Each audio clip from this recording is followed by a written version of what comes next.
Olá, amigas e amigos, estamos começando mais um programa Saúde e Companhia. Esse programa é apresentado por mim, Renato Silva, professor da Faculdade de Medicina, chefe da Unidade de Transplante de Fígado do Hospital de Base, e pelo professor Domingo Marculino Braille. Professor Domingo Marculino Braille é professor emérito da Unicamp e da FAMERP. E esse programa, você já sabe, chama-se Saúde e Companhia, porque nós sempre temos aqui na bancada alguém com vasta experiência em sua área, que traz informações para você cuidar melhor da sua saúde e da sua família. Hoje nós temos aqui o Dr. Carlos Dario da Silva Costa. Carlos Dario é médico do nosso departamento de cirurgia, é professor da nossa instituição, nasceu em São Paulo e formou-se em São José do Rio Preto, e aqui ele fez a sua formação, a maioria das vezes, porque ele tem título de cirurgião geral, título de cirurgião do trauma, título de cirurgião do aparelho digestivo, e ele é mestre em cirurgia pela Universidade de São Paulo de Ribeirão Preto. Além do mais, ele tem outra característica peculiar, que eu vou até começar com essa característica. De onde vem essa veia musical sua, Dario? Além de médico, é músico. Muito bom dia a todos, é um prazer estar aqui. O Dr. Renato foi meu professor durante a faculdade. Eu sempre tive muita paixão pela música, sempre fui envolvido com isso desde pequeno, desde a minha adolescência, e a minha família sempre foi muito musical, muito influenciado pelos meus tios, meus pais. E então, antes mesmo de entrar na faculdade, eu já vinha me envolvendo com música. Eu toco bateria desde os 9, 10 anos de idade, né? E isso daí, para mim, hoje um hobby. Um dia foi um sonho, mas hoje é muito mais um hobby. E eu acho que me faz muito bem, ainda mais uma vida de cirurgião que a gente leva, cheio de estresse, a correria do dia a dia. Quando eu consigo parar e tocar, é uma válvula de escape para mim muito importante. Mas foi um sonho ou é um sonho adormecido que a qualquer hora pode brotar? Porque você não para. Né? Vocês já tiveram uma banda, não é, no passado, acho que foi Brilhantines, não sei se existe ainda. Eu tenho a honra de ter um CD, e agora vocês têm um conjunto de jazz, não é? Isso. Antes mesmo do Brilhantines existia uma outra banda chamada The Old Suit, uma banda lá da minha cidade, cidade de Serquilho, onde eu cresci, embora não nascido lá, eu cresci lá em Serquilho, no interior de São Paulo. Essa banda existe até hoje, né? A gente continua em atividade, tem várias coisas gravadas, várias coisas disponíveis na internet. Depois veio o Brilhantines, que foi meio contemporâneo ao Old Suit, mas o Brilhantines, infelizmente, hoje já não existe mais. E hoje ainda tenho essa banda de jazz, o Jazzão, que é formada por mim, pelo Dr. Cassiano, também aqui de São José do Rio Preto, o Dr. Marco Antônio e o Daniel, que é jornalista aqui em Rio Preto. A gente toca mais blues e jazz. Então, quando eu estou aqui, essa minha válvula é o jazzão, que a gente costuma fazer os ensaios e algumas vezes tocar em alguns bares aí. Vocês conseguem ensaiar quantas vezes na semana? No mínimo 2 vezes por mês. A gente ensaia geralmente às terças-feiras, às vezes a gente consegue ensaiar todas as terças. A gente não tem uma vida muito tripulada, não consegue ensaiar mais do que uma vez por semana no máximo. Dificilmente isso acontece. Mas, geralmente 2 vezes por mês é o ensaio. Dario, religioso. O músico é um sujeito altamente sensível, tem uma sensibilidade, uma percepção, um olhar diferente. E você também é médico, você é professor, são áreas que exigem muito da sensibilidade, da comunicação das pessoas. Você acha que a música te ajuda no enfrentamento do dia a dia, da cirurgia, da sensibilidade? Acho que ajuda muito. Tanto a sensibilidade quanto a autonomia, a segurança, né? O raciocínio rápido, a capacidade de improviso, né? Tudo Fantástico. Isso está incluso na música e na vida do cirurgião, ainda mais um cirurgião acostumado à rotina da emergência, né? Que é o que eu mais faço. Tem que ser muita coisa improvisada dentro do que você sabe, lógico, mas não existe uma receita de bolo a ser seguida nunca. E a música é muito isso também, né? Acho que ajuda muito. E a noção de equipe, não é? Porque sim, sem o dúvida. músico, ele é o conjunto, é um né? conjunto. É um conjunto, o nome já diz. Então, A equipe cirúrgica, né, também é um conjunto de pessoas, todas em prol de alguma coisa em comum, assim como o conjunto musical. E pautas definidas, na hora que o cirurgião está ali, se eu estou auxiliando, eu tenho que dar o máximo para que essa cirurgia seja efetivada, Sim. com sucesso. Se eu estou fazendo meu raciocínio diagnóstico, eu preciso de outra pessoa para me ajudar. Então, isso é... E qual seria o papel, o baixo e o cirurgião? Onde é que ficaria?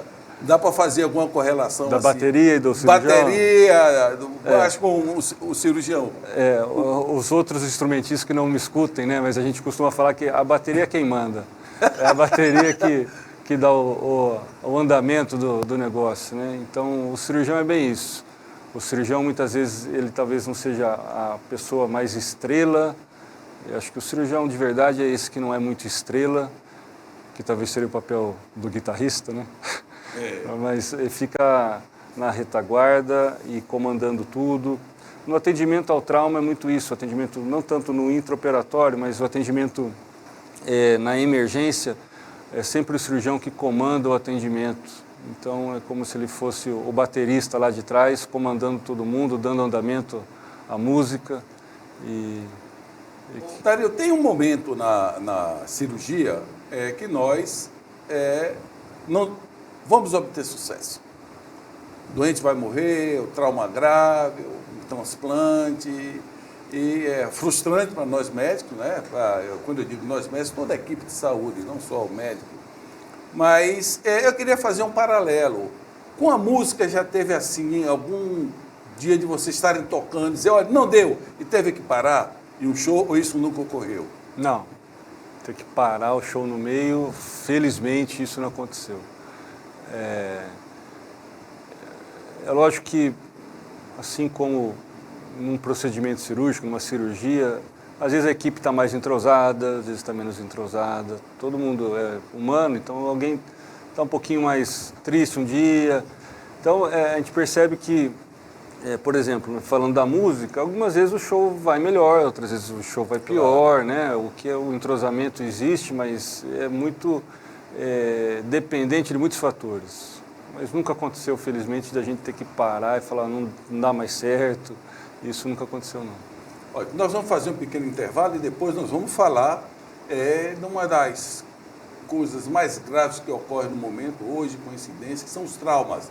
E Dario, como é especialista em trauma, vai nos mostrar o que é que nós devemos fazer, por exemplo, quando uma pessoa tem um acidente, caiu de moto. Mas, por favor, ele vai responder no próximo intervalo, não mude de canal.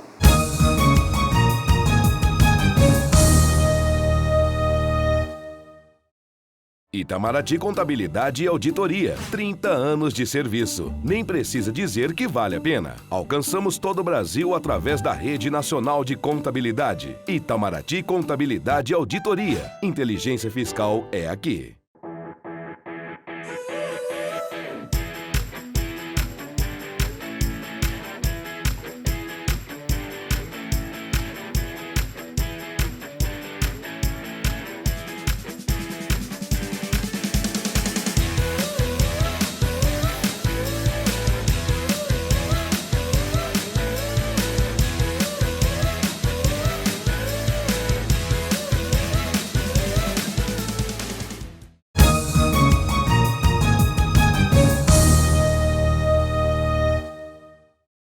Olá, amigos e amigas, estamos no segundo bloco do programa Saúde em Companhia, hoje com a presença do Dr. Carlos Dario, que é um cirurgião extremamente bem formado, professor do nosso departamento de cirurgia, músico.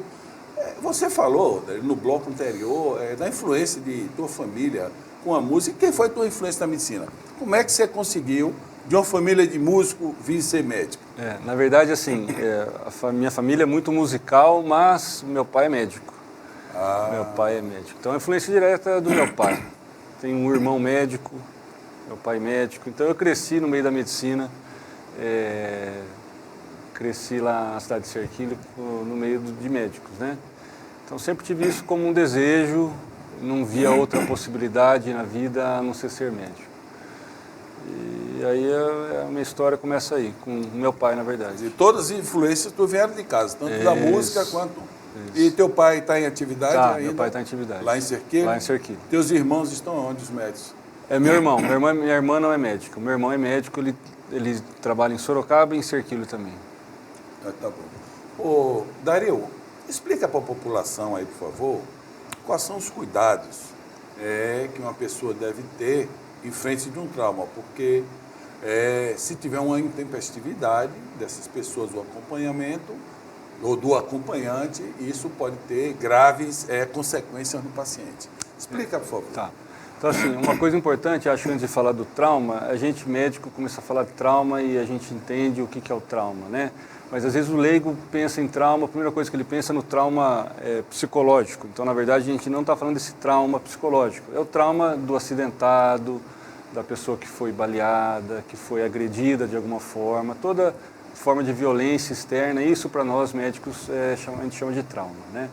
No caso do acidente em específico, um acidente de moto, um acidente de carro, quando a pessoa não está capacitada, não é capacitada e não está em condições para que possa ajudar de alguma forma mais efetiva, na verdade a melhor forma de ajudar é tentar não agir diretamente com a vítima, e sim tentar buscar ajuda da melhor maneira possível e da maneira mais rápida. Então aqui em São José do Rio Preto a gente tem 2 telefones, 192 e 193, que assim que se você vir algum acidente, né, seja de moto, de carro,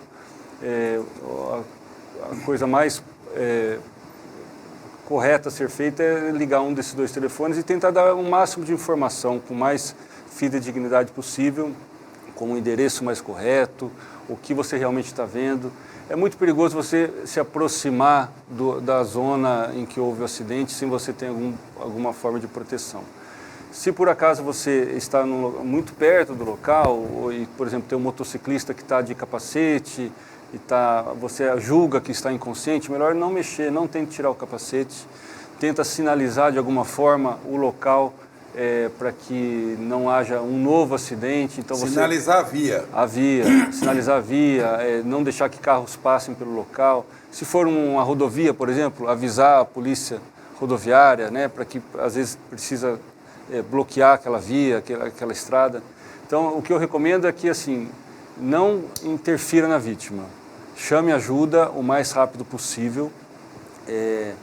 A gente não tem que tentar ser herói de salvar a vida sem ter o preparo necessário, né? Existe uma recomendação, por exemplo, nós estamos passando aqui na rodovia, aqui dentro de São José do Rio Preto.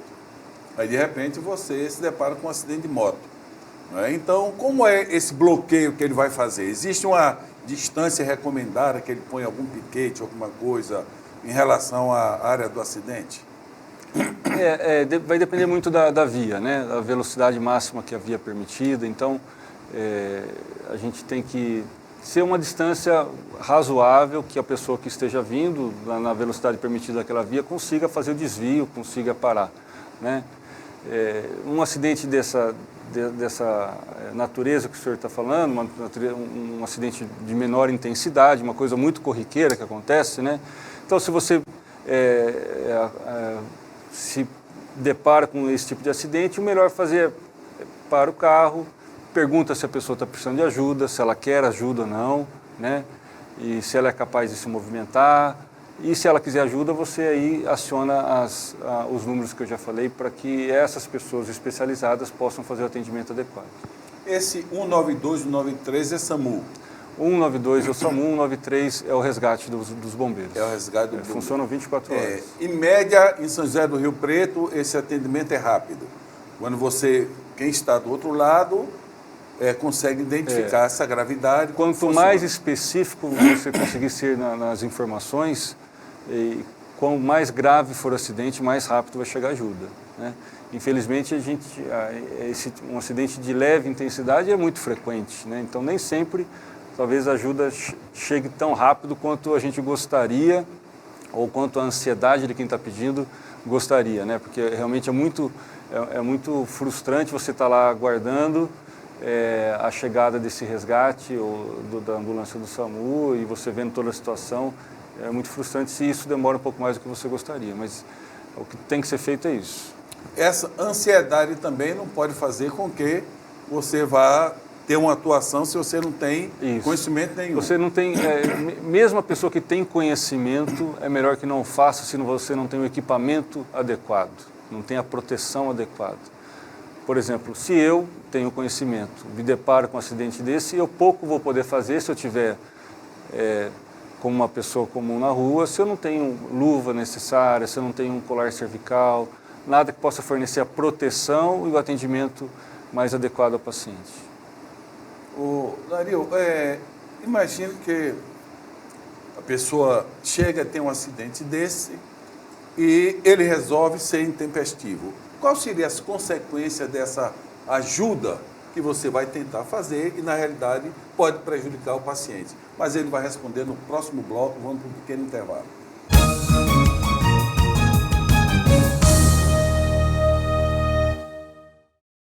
Seja sócio contribuinte da APAI. Ela precisa muito de sua ajuda. Colabore. Ligue 2136-1200.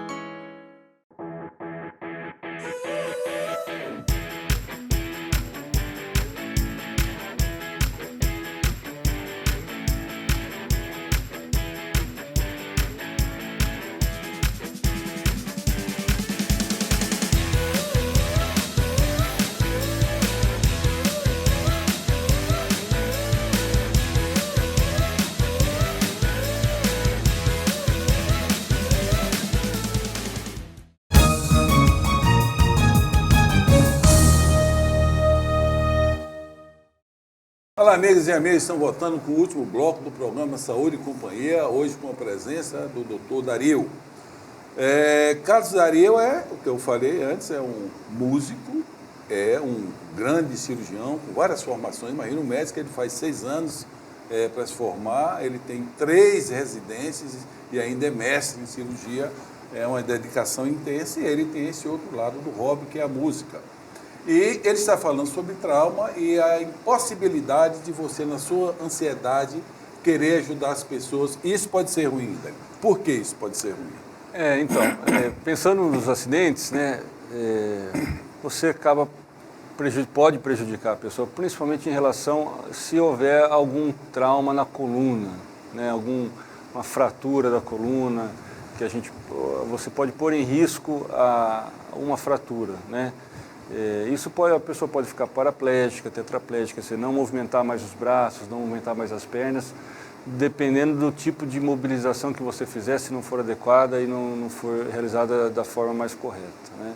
Essa é a nossa preocupação principal, essa é a nossa orientação, justamente para que não mexam na vítima por conta dessa possibilidade de fratura da coluna.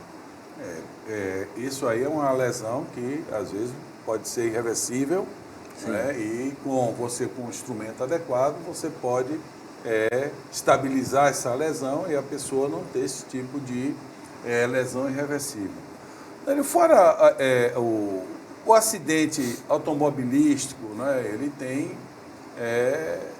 de certo modo, diminuído, né? No Brasil de um tempo para cá. Você tem dados atuais, isso continua diminuindo, a importância do cinto de segurança, foi uma coisa fundamental. A gente costuma falar que a melhor forma da gente tratar o trauma é a gente preveni-lo, né? Então, desde o início da obrigatoriedade do uso de cinto de segurança, isso diminuiu bastante a gravidade dos tipos de lesões que a gente encontra nos acidentes. Isso aconteceu também com a obrigatoriedade do uso do capacete, né? Favoreceu muito o bom atendimento, a diminuição da gravidade das lesões, principalmente da cabeça no paciente no motociclista, né? Com as cadeirinhas de criança, obrigatório uso também nos carros, isso ajuda muito a gente fazer essa prevenção, né? Não só isso é importante na prevenção, desde a educação no trânsito, a educação dos pedestres, né? A lei seca ajudou muito também, não pode usar nenhum tipo de substância com álcool, né, para dirigir. Isso tudo ajudou muito a diminuição da incidência de acidentes. Danilo, agora o Brasil tem a onda da patinete, né? Patinete motorizada. Recentemente teve um acidente grave em Belo Horizonte, morreu uma pessoa. Do ponto de vista de um cirurgião de trauma, você acha que seria obrigatório usar um capacete? Sem dúvida. Sem dúvida. Nós, cirurgiões de traumas, a gente tem receio até de andar de bicicleta, né? Porque a gente costume a gente ver cada vez mais a bicicleta vem ganhando mais adeptos, principalmente pessoas que gostam disso como uma atividade física, né? E acidentes com bicicleta geralmente são muito graves, mesmo que seja importante você frisar isso, muito importante. Mesmo que seja uma queda, quer dizer, não envolvendo um outro carro, um outro veículo automotor, mas uma queda da bicicleta, ela pode ser muito grave.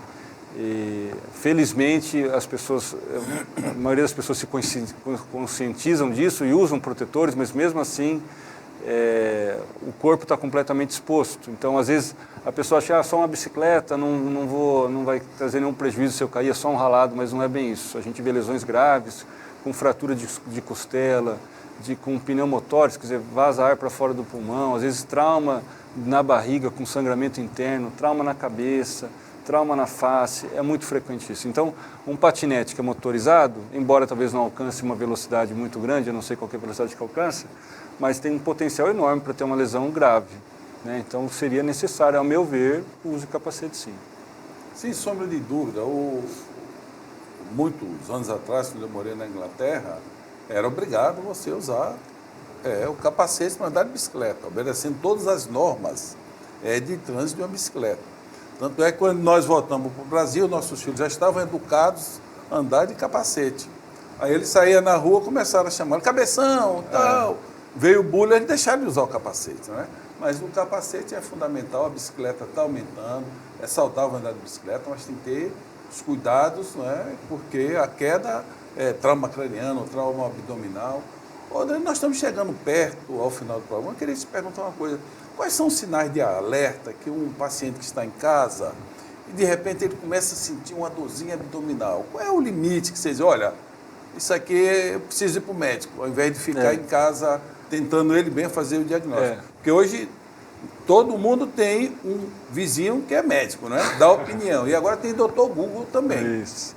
Então, assim, tem que ter muito cuidado, né? É lógico que a gente não pode orientar que toda dor abdominal o paciente procure um médico, porque existem dores costumeiras, que são intermitentes, que elas vão e vêm, uma coisa mais... Mas aquela dor que o paciente julga importante, uma dor que ele nunca teve, o paciente conhece o seu corpo, né? Que ele nunca teve, ou uma dor persistente, ou uma dor acompanhada com outros sintomas, né? Acompanhada de febre, acompanhada de vômitos, ou acompanhado de, principalmente na criança, acompanhado de uma alteração do comportamento, perdeu o apetite, não quer mais comer. Essas são dores que precisam ser valorizadas, né? É lógico que uma dor muito forte, todo paciente, todo mundo vai acabar procurando um médico. O problema é aquela dor que nem sempre é tão forte, começa um pouquinho fraca. Mesmo assim, essa dor pode ser importante se não for diagnosticada a causa logo no início. Então, o que eu recomendo é isso, uma dor diferente, uma dor persistente. Febre? Uma dor com febre, uma dor com qualquer outro sintoma, né? Dor com vômito, dor que tenha diarreia, ou dor que inchou a barriga, o intestino não funciona mais. Essas são coisas importantes que devem levar o paciente ao médico. Nós estamos chegando no final do programa. Deixa uma mensagem para o nosso telespectador. Bom, eu queria agradecer mais uma vez, doutor Renato, pela oportunidade. Para mim é um prazer. Eu trabalho estritamente com trauma e emergência de forma geral, né? Eu acho que a iniciativa desse programa é muito boa, principalmente porque o público-alvo é o público leigo. Então, estamos falando aqui de uma forma que deve ser vista como uma forma de um aconselhamento à população de forma geral, uma forma de ajuda, e que a gente está sempre à disposição para ajudar sempre. Obrigado, Dario, obrigado a esse grande colega, esse grande cirurgião, esse grande músculo, é uma figura humana espetacular. Paz e saúde, obrigado a todos e boa semana. Obrigado.